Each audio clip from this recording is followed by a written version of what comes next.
Hi friends, આજનો topic છે કે જ્યારે જીવનમાં કોઈ બીજા વ્યક્તિ કંઈ ખરાબ કરે ને તો આપણે બહુ સરળતાથી એમના માટે કંઈક ઓપિનિયન બનાવી દઈએ છીએ કે ના, આ વ્યક્તિ તો આવો જ છે, આની સાથે તો આવું જ થવું જોઈએ.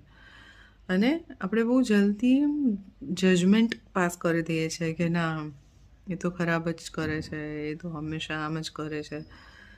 પણ એ વખતે આપણે એ ભૂલી જઈએ છીએ કે જીવનમાં ક્યારેક કોઈક ક્ષેત્રમાં અથવા કોઈક એવા સંજોગોમાં આપણે પણ ભૂલ કરી છે, જાણતા કે અજાણતા આપણાથી પણ કંઈક ખોટું થયું છે, કંઈક ખરાબ થયું છે. સ્કૂલમાં ભણેલી એક પંક્તિ યાદ આવે છે કે જ્યારે કોઈક અબળા સ્ત્રી પર બધા જ પથ્થરમારો કરતા હોય છે અને આઈ થિંક ઈસુ ખ્રિસ્ત આવે છે અને એવું લાઈન કહે છે કે જેણે કદી ન પાપ કર્યું એ પહેલો પથ્થર ફેંકે.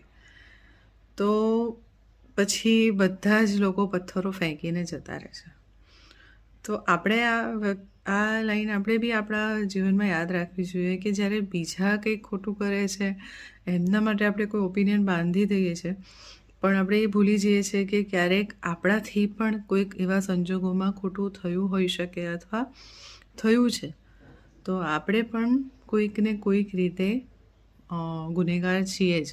સો બીજાને ગુનેગાર કહેતા પહેલાં આપણે આપણી અંદર ઝાંકીને જોઈ લેવું જોઈએ. તો આ લાઈન આપણે બધા યાદ રાખીશું.